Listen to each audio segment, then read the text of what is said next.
Hi, everyone. Just thought I'd come up live and say hi to you all. It's such a beautiful day, and there's so much going on, right, in the news cycle, and I thought we should maybe talk about it a little bit.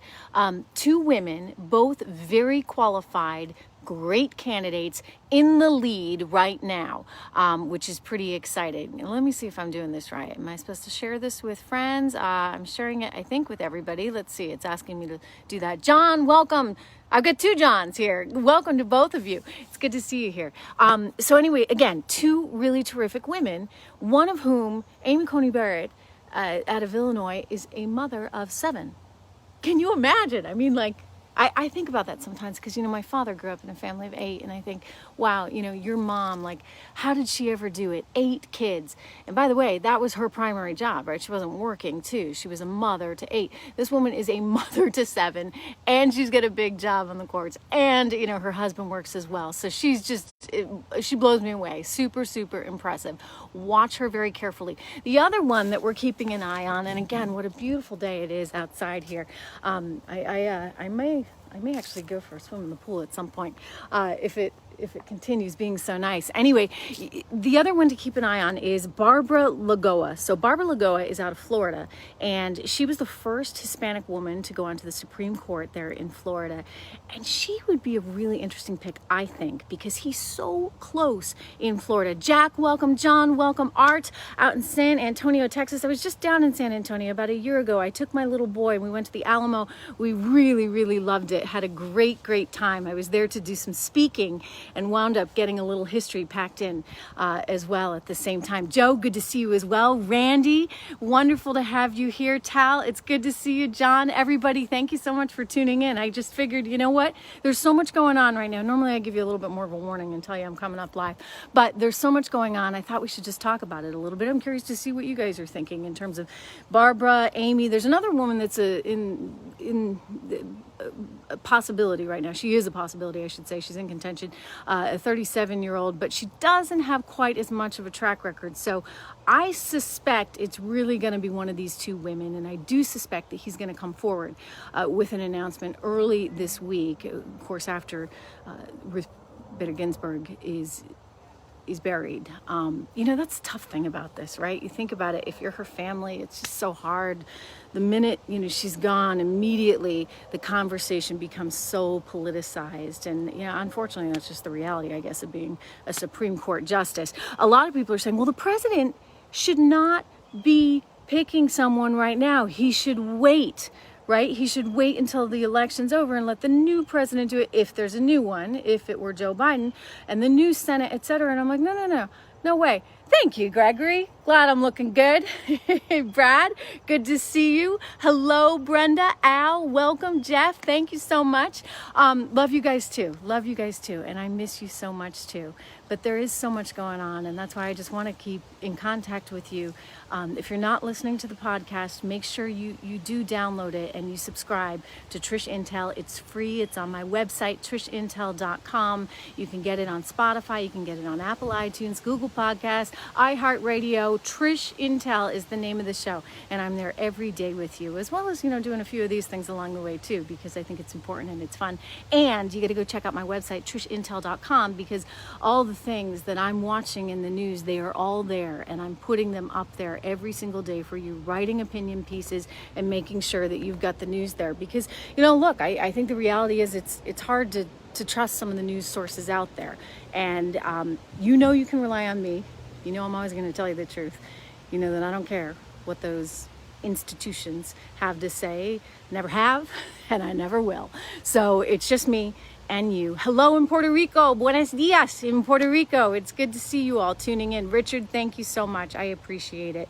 There is so much happening right now. I mean, the speed at which it's happening is pretty incredible. And so we may, as early as Tuesday, perhaps, find out who the president is going to nominate. My sources really do say it's coming down to these two women. It's going to be either Barbara Lagoa out of Florida, a a Cuban American woman. Let me just tell you, there's something pretty special about Cuban Americans. I think anybody whose family went through what so many of those families went through under the Castro regime, they really know. They know how precious freedom is. They know how precious capitalism is. They know how bad socialism can be, and that infringement of the government on one's rights is something that, look around the world, whether it's Cuba, Venezuela, whether it's, communist Cambodia, you take your pick. I mean, it never, USSR, it never, ever, ever ends well. Lou, I think you're referencing that video the other day, which was pretty wild, right, Lou?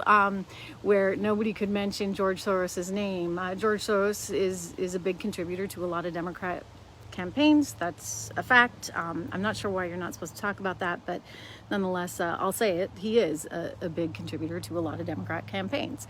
There you go. Hello in San Diego. Beautiful weather out there in San Diego. Here in the Northeast, it's pretty nice today, as you can see, and it's getting a tad chilly, but still one of those nice fall days, and we don't quite have the leaves changing yet. Christopher, welcome to the show. You say the Republicans, it went by too quickly. I missed it.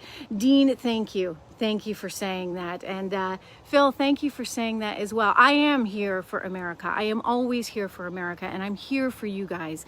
I really am, because I think it's such a crazy environment right now that's so manipulated by these big institutions and special interests, right? And it's not right, because I think that we have to have some core along the way. I think that Donald Trump in so many ways tapped into that really back in 2016. I kept saying, don't count him out, don't count him out. I by the way, I'm just kind of a policy wonk, and he kind of had me at lower taxes. I looked at lower taxes for individuals and corporations, and I thought, okay, this is smart. This is a policy that actually would work for America. And then I saw what he was doing on the international front, and this gets no coverage. Think about what has just happened. We have seen a peace deal between the UAE and Israel, and Bahrain and Israel. And this was all orchestrated by the President of the United States. You know what's happening here?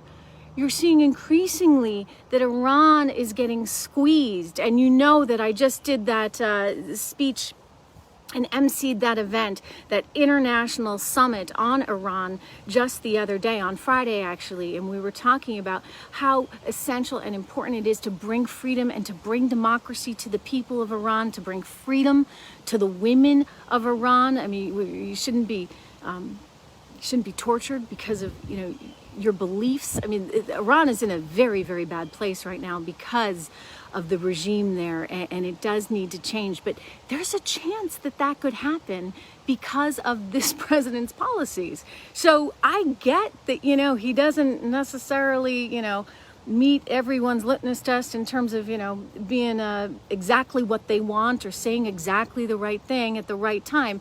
But the policy, at least to me, that's what really counts. And on the economic front and on the international front, I'm sorry, he's just done a really good job. And you can't take that away from him. I mean, the guy that's nominating him over in Norway for the Global Peace Prize, the Nobel Peace Prize, yeah, I mean, now he's twice been nominated. He really has done a lot in the way of trying to stabilize the world, and that's important.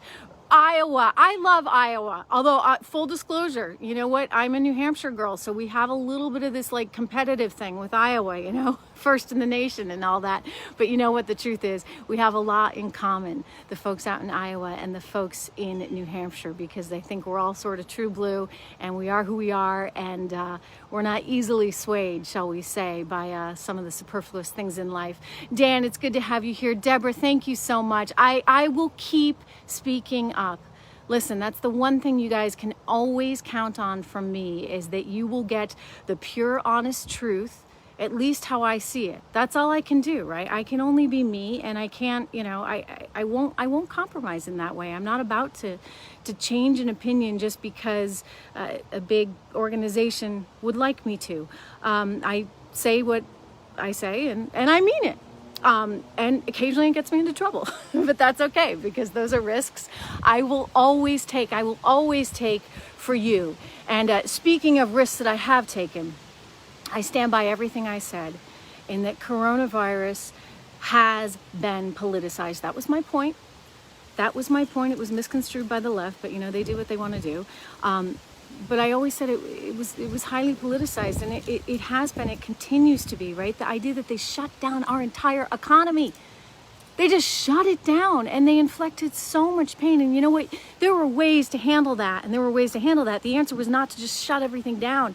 You know, Attorney General Barr said it so well just this past week when he said it was the biggest infringement really in modern times on civil rights to prevent people from going out and earning a living and taking care of their family. The Truth with Trish, my new channel. I like that, Lou. The Truth with Trish. That has a nice alliteration thing going on. Hello, David in Pennsylvania. Pennsylvania is a very important state to watch. I wonder if the president's going to be able to capture that again. Florida, of course, also being another very, very important one to watch, which is why I think politically speaking, there's something to be said for nominating perhaps a judge out of Florida.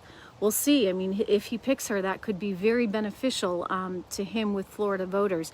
Michael, absolutely. You agree with me, right? It's been politicized. I mean, I'm not discounting the fact that it's very real and people have to be careful. And if you are someone with existing conditions, pre-existing conditions, that's going to put you in jeopardy, then you need to do everything you can to be safe. But the reality is everybody else, I mean, there was Governor Cuomo out there, for goodness sake, sending people in April, when we knew better, right, in April, into nursing homes there in New York State with COVID-19, exposing the elderly.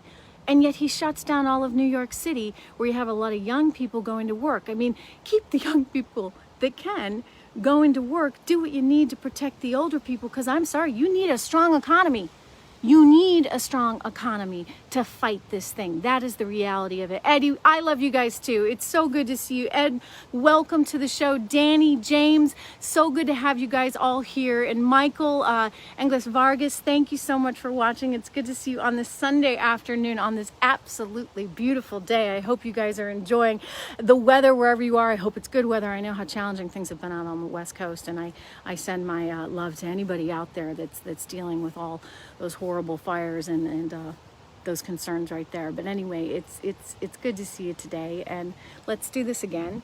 I think it's a lot of fun catching up, and I want to thank you for tuning in live like this. And I do want to send you, I'll remind you to go to my podcast, Trish Intel. You can download it for free on Apple iTunes, on Spotify, on iHeartRadio, on TrishIntel.com. You can get all your news from TrishIntel.com. If you haven't signed up for my email, sign up for the email, because I'll tell you what stories I'm watching. And you can always correspond with me there 24/7. Nobody can separate us, because I will be there, and it's my own thing. Thank you very much. Just me, just you, no other institutions involved. So we get to speak directly, and that matters nowadays. It really does. So I want to thank you all. Monica, Nancy, thank you. Glenda out in Oklahoma. Seth, I'm amazed that you always catch these things. You must always have your phone on you. So Seth Barron, wonderful to see you. My good friend there who never misses one of these. Thank you to all of you guys. Have a terrific day, and we'll do it again. Bye-bye.